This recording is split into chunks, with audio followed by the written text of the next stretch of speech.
Welcome to Making Stuff with Chris DeHut. I'm Chris DeHut, and today we're going to be looking at one of the really critical features of any given robot, and that has to do with the wheels of the robot. If it's mobile and it's got wheels, they're a very critical element. Now, the very specific area that we're going to look at today will simply be the caster wheel, or the wheel that's going to pivot and swivel around. It may or may not be a wheel. It could be a ball, could be a skid plate. There's a variety of different items that can go in this area. But in the last 3.5 years of working with this size robot, Razzy weighs about 73 pounds fully loaded. This wheel, this element of the mobility, has been absolutely a nightmare to get perfected. So what we're going to do is look back over the last 3.5 years of different wheels that I've tried, the problems I've had with them, and the problem I'm having with the current one, and the current solution to that problem. Hopefully I've got it beat. If not, I'll have a future video explaining what the next step is. But right now, I think we're in pretty good shape. So with that, let's take a look at the lineup of wheels that I got set up behind me and show you what I've used over the years. This is a history of most of the casters that have been used on Razzy in the last 3 years. There's actually a few more that have disappeared from my record keeping. The very first ones that were tried, there were 2 of these, and at that time I had one in the front of the robot, one in the back, and the 2 drive wheels were in the center of the robot, front to back.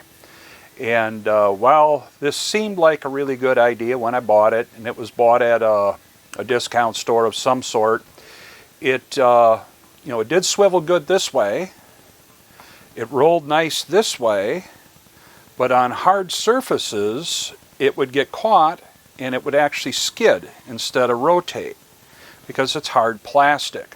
Of course, it was good, it was round, it stayed round, I couldn't get a flat tire on it, but if it's skidding like this and it won't pivot for whatever reason, a pebble gets caught under it or something to that effect, that rendered this pretty useless. So that one went away.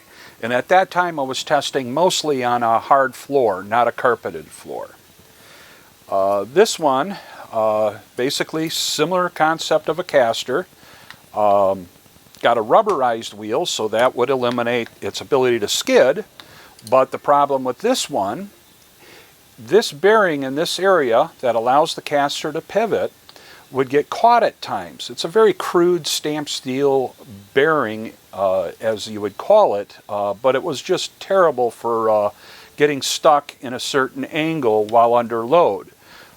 If it didn't do that, the wheel compound was very good. It's hard, it stays round, it's got good gription, good, traction is really good on it, so it wouldn't skip or slide on a hard surface floor, and it worked well on carpeting, with the exception of the bearing in that area.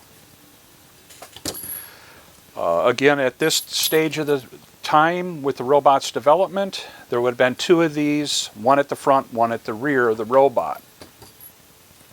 Now, another problem that came in that combination of having the drive system where there's 2 wheels, for example, say that's a drive wheel, this is a drive wheel, and this is right on the center line of the robot, front to back.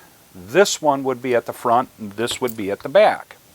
And that allowed for very easy calculations for figuring your center of rotation while making a turn, because the center of the robot is always at the center point.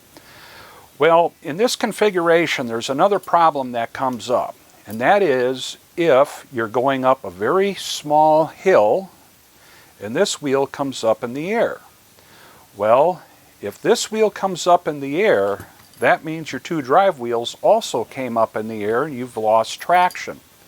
So I actually had to design a swing arm suspension system that would swing this caster from center line so that it would swing up and down on a spring, and I put a shock absorber on there to help dampen some of the movements. Now, that system actually over time worked very well on the hardwood floor, the actually concrete floor where I was testing it during that time. But once I went into carpeting, everything went to mess, especially on thicker plush carpeting. The wheels would have a heck of a time turning in that.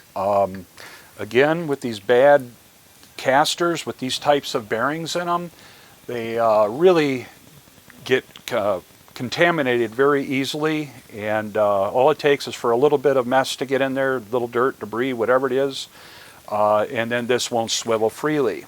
So while it worked pretty well for a while, as soon as I started getting it dirty at all, started having troubles.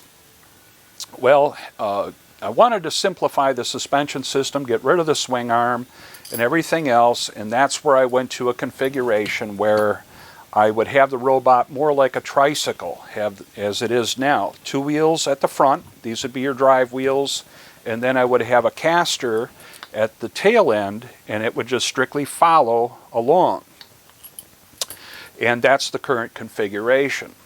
Well, even with that, and using a good caster, like the one that's on the robot right now, as this would pivot in the carpet, as the robot's making a turn, it would shift the robot slightly, maybe 1, 2, sometimes 3 degrees. It wouldn't be consistent while it's turning, or while the caster, if your last movement was to turn and your next movement is to go straight in that direction, as it did this, it would cause the robot to shift a little bit, change direction, ever so slightly. Like I say, only a couple degrees, and that would create all kinds of problems, because I want the robot, if I tell it to turn 90, I want to trust that it will mechanically turn to 90 and then head off in the right direction. Now, of course, we can compensate for that in software, but I feel it's best to get your mechanicals right and then only have to use the software to fix things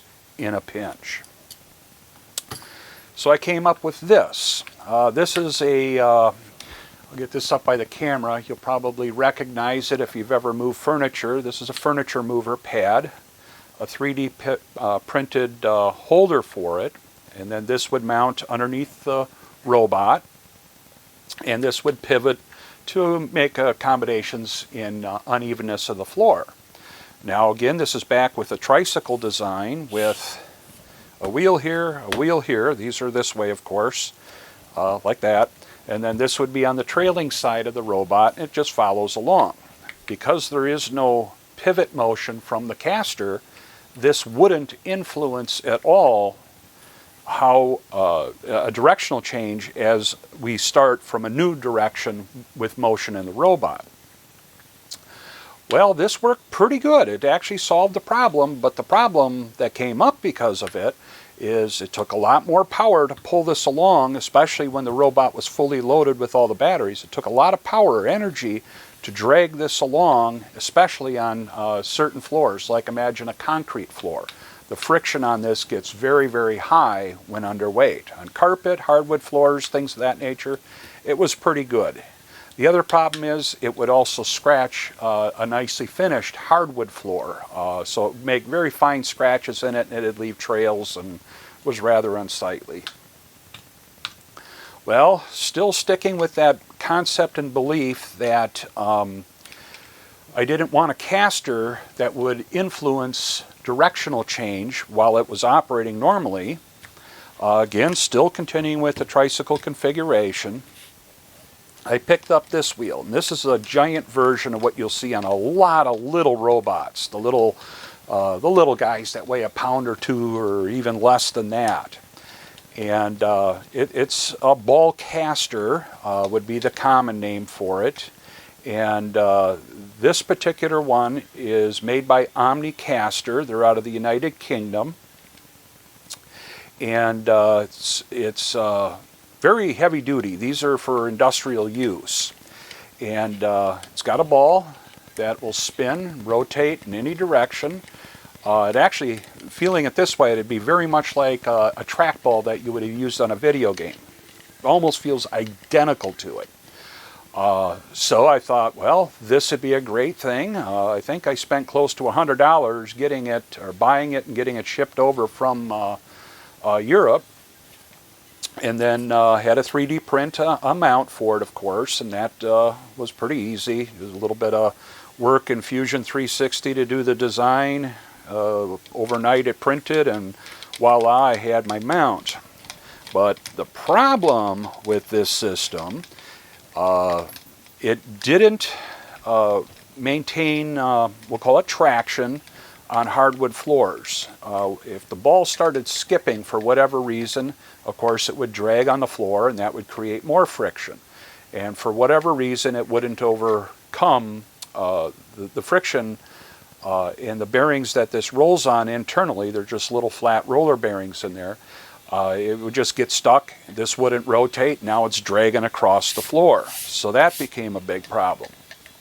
Another bigger problem, even though this is relatively large compared to some of these other ones, this sinks into carpeting, really thick plush carpeting, or even the carpet that you're seeing more recently where I'm testing the robot for mobility, which is a very short pile carpet. This sinks in and creates a tremendous amount of drag. At some points I was pulling maximum amperage on the drive wheels trying to drag this along in the carpeting. So I abandoned that operation, or this style, and now we're going to move back to the caster that I picked up from Parallax. And now we'll move on to what I'm doing to make that more functional and more operational in this very difficult environment. Now with this caster mechanism from Parallax, it's a very good system. It's very well engineered, very well put together, and it's got some quality components except for the wheels. The wheels are a very soft rubber. They're called captive air. They're not pressurized, and I can't put more air in them. They're made for radio control airplanes, rather large ones, as you can tell by the size.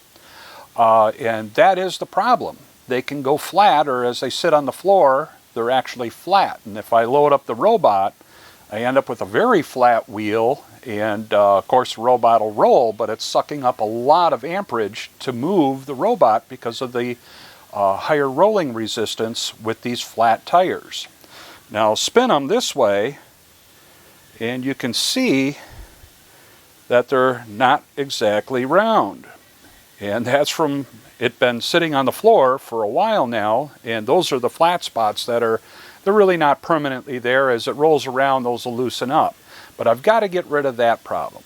But what is good about this system is its ability to spin precisely and very freely. The way this is designed, there's two flanged bearings in here running on an axle, and those bearings are very accurate. They don't have a lot of slop in them like a typical caster. And because of that, they roll around very, very freely. So that has less impact as the robot changes direction. As if the robot's going forward, backward, or making a directional change, this has to pivot. And the more resistance in this pivot motion, the greater the impact or influence is on changing your heading. And that's one of the major things that you want to avoid with any drive system. You don't want unexpected or unpredictable changes in direction or changes in heading while you're moving. So we'll look at how we're going to try to fix the one problem that exists with this system. To help clarify some of the terminology I've been using while talking about these casters and their orientations and whereabouts they were located on the robot, let's take a moment here to kind of review the systems that I've used over time.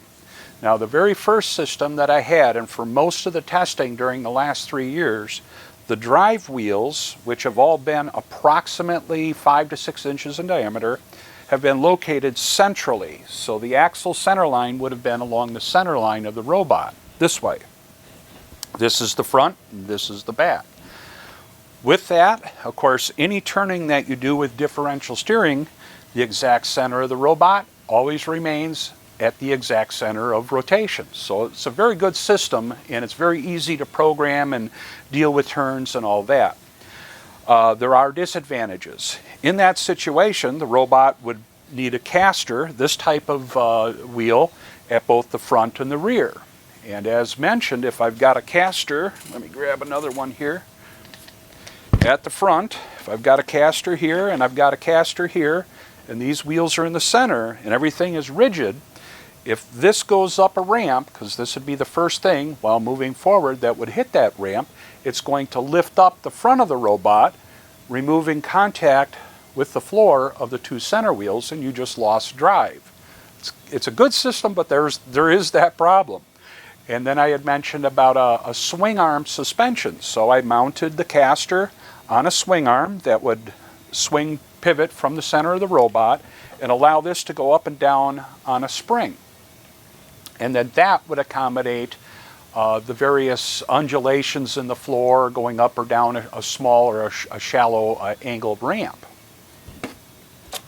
And now I've moved to still a differential drive with two drive wheels, independent of each other, but now I've moved those forward on the robot, which does complicate the math and make it a little bit more difficult to deal with turning and all that.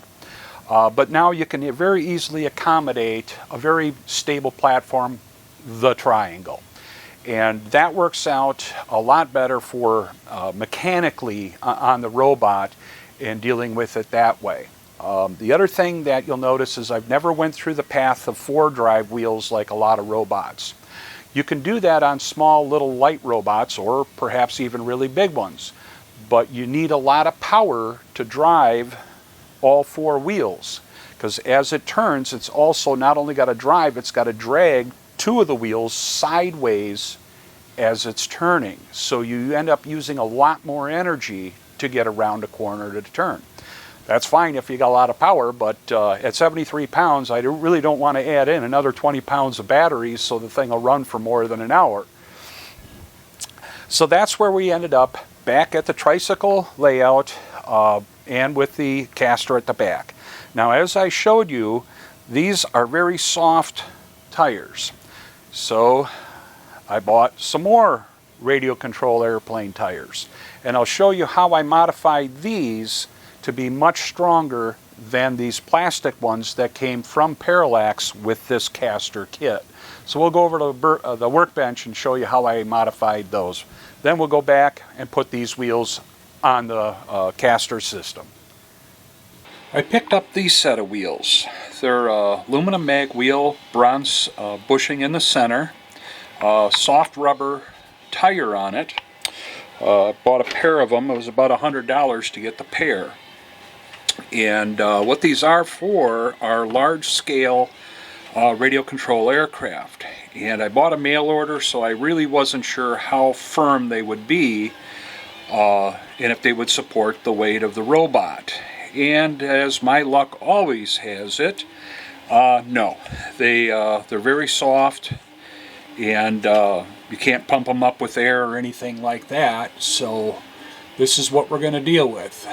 But I came up with an idea. And the tires themselves are hollow. Let me see if I can get an angle here so you can see this. It's kind of dark in there, but it's all hollow. So I figure, well, for a normal tire, you'd put an inner tube in there, or if it's a tubeless tire, you just mount it on a rim, pump some air in it, and that would give it some firmness. Well, I can't do that with this situation. So what I did was I found some electrical cable out in the shop, and I cut that into a section and kind of got the rough length, and I fit it in there inside the tire like so, and that worked out pretty good. It obviously this is non-compressible, so it filled up the tire real well, but unfortunately it's really just not big enough in diameter. Well, then I got creative and I thought I would 3D print a thing that is the right shape for inside the tire, like that. And it took a while to get the measurements all down, dialed in for the inside of the wheel, or the tire. And so I printed that out, and I got 1/4 segment in. I could get the next and the next, but there was just no way to get that 4th piece in there. There just wasn't enough give. And rather than make the section smaller, now you got 4 segments waddling around in there. I went to one of my favorite shopping sites, McMaster Car, and I bought this 1/2-inch diameter soft rubber. You'll find this in the area on their website where O-rings are, because this is how you would make an oddball sized O-ring. Literally, you cut this very precisely on the ends, and then you butt them together with an adhesive. I believe it's nothing more than, realistically, just super glue. And you can make an O-ring of any size that you want. Well, I cut up a sample piece and got it to fit inside the tire. It was a little bit too small, so now I'm going to go through and put this inside the tire. And then this will serve as the air in an inflatable tire. And that should give me a nice rigid wheel. As this is a wrestling match, to get this inside there and curled around like so, I'm just going to dive into it. I'm going to probably turn the microphone off because there could be some cussing and swearing along the way.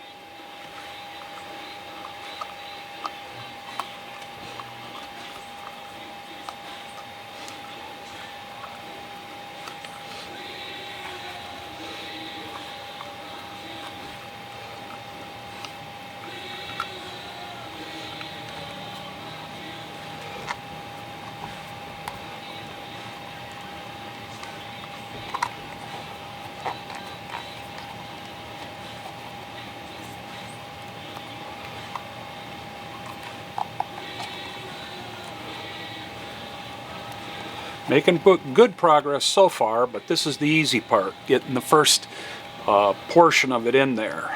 Now that most of it is inside the tire, we gotta peel the bead away and keep wrestling with it. And now we are close to having it all in there. Okay, right now in this area here where my finger is about how much overlap I've got. Now I've got to push this end over and try to split this apart wide enough so that the two ends of this 1/2-inch diameter cord will butt together.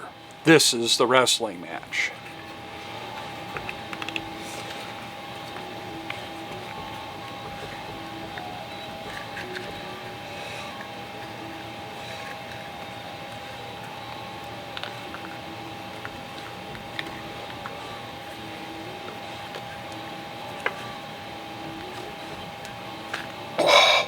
And sometimes you get lucky. There we go. Now I've got that all in there. Next up, I'll mount it on the aluminum mag wheel and we'll see how well it works and how stiff it is. And now that we got both wheels assembled, one properly, one improperly, at least we can do a side-by-side comparison for their compressibility. Here's the original without anything in it, and notice it compresses super easy. You know, the robot weighs 73 pounds, and believe me, I'm not putting 73 pounds worth of pressure on that wheel. And here is everything I've got to try to compress this. I think we've got a workable solution for a wheel. With the new wheels on there, give you a quick comparison. Here's the squishiness, and here's the squishiness.